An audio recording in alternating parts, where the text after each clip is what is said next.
Retire at 60. 6 steps to secure a successful retirement. And this is useful information that can apply to people that want to retire at any age. Step 1 is to start with why, to really sort out your motivations as to what's driving you to seek a happy and fulfilled retirement. And when you really get this nailed down, then you'll be much more willing to take the actions needed to make sure that this becomes a reality for you. Consider what will give yourself the best results. Could it be boosting income, either within your job, so getting a promotion, or outside your job, having a side hustle? Could it be reducing expenditure, or do you feel like you've already done a lot of that? Or could it be better investment choices, investing in more tax efficient vehicles and investing in better funds with stronger returns and probably avoiding bonds? Step 2 is to sort out your debts and your housing. So hopefully you don't really have credit card debt or car loans, but you might have a mortgage, and you might want to think about that, because as interest rates rise and might stay high for quite some time, then possibly having a mortgage isn't such a good idea. And I've got a neighbour he lives in a 3-bedroom semi, and he was able to retire early, but then all his contemporaries at work, they live in larger, like 4-bed detached houses, and they're still paying off huge mortgages. So perhaps you want to think about housing both now and in the future. I quite like the idea of a bungalow, because the rooms in a bungalow are very flexible. So you could have a room that you initially use as a bedroom for a child, and then when the child moves out, you make it a study or maybe like a dining room. Step 3 is to sort out past pensions. So sometimes past pensions have high platform fees, they might have high product fees, they might also be invested in more cautious funds, when actually if you're going to live another, say, 40 years, then possibly you don't need such funds in your portfolio. You can consolidate all your past pensions, and from time to time companies give you cashback offers if you move funds to them. So here we've got one for Interactive Investor in August, and they'll pay up to £3,000 for you to move your pension to them. And hello, Interactive Investor, I'm available for promotions, but it might be worthwhile doing it, and if you do, tell them Ian Shadrack sent you. Step 4 is to control your expenditure. Now this is a really important step. It involves opening up separate bank accounts, and you have separate like jars for all these different expenditures. So one is contractual, so that's things like council tax, gas, electric, mortgage. One is variable essential, things like food and petrol.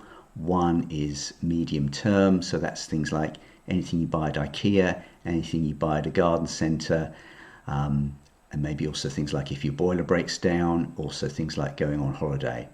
And then the final one is fun, so that would be cigarettes and alcohol, but also like a day trip to Alton Towers or spending money on a hobby.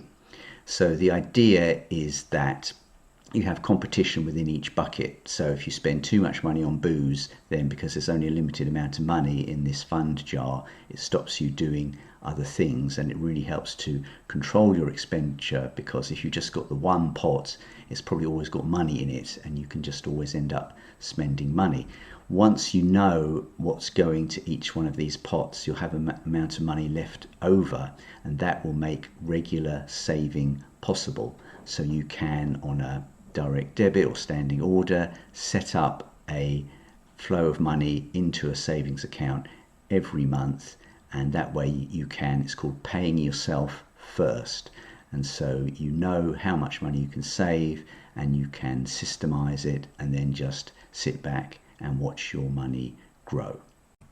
Step 5 is to invest wisely. So this could be looking at putting more money into a SIP, self-invested personal pension, because if you want to retire at 60, then arguably you don't really need any money in an ISA, and you can actually recycle money from an ISA into a SIP, and then you'll get a tax uplift when you do that, providing you've earned enough money in the current tax year and possibly in previous tax years. And then in terms of what you invest in, again, you might want to go for more of equities, which potentially offer more growth potential as great companies are expanding over time, whereas bonds are just loaning governments money and you don't really make a lot from that, and you might even make a loss. Things you don't need. Well, you don't need a company like St James's Place because they charge such huge fees for their advice. This comes from the Financial Times, and it breaks down the fees that they charge, and because they take out money at the start, they aren't really with you on your investing journey. Do I need to speak to a financial advisor if I aim to retire at 60? Well, arguably the first step is to read a book on personal finance, such as Reset by David Sawyer.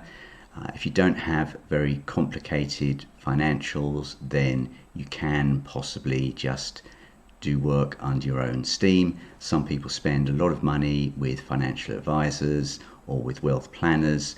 Here's someone that spent £1,800 with a planner and still not really happy with the results. In retirement, don't act solely as a consumer. Don't be the person that's forever spending money on Starbucks or at the golf course, because then you'll be forever worried about running out of money. You'll be forever checking your investment portfolio. Instead, if you learn new skills that you could potentially monetize by, for example, teaching others, you'll have a greater sense of purpose and you'll have diversified yourself in retirement. The next step is to create a wealth plan. Now, some people go to see financial planners and they can spend money like £1,800 on that exercise, or they can use software like Voyant that costs you £700 up front and then £120 every year thereafter. I believe that a retirement calculator spreadsheet is the best way to go.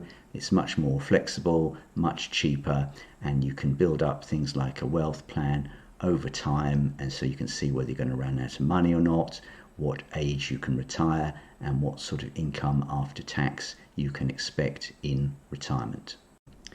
If you're ready to create a wealth plan, then the next step is to watch this video, which takes you through how to build up models of your wealth over time, the different sources of income, the tax that you're likely to pay, and how to model different scenarios and different sensitivities that you can experience in retirement.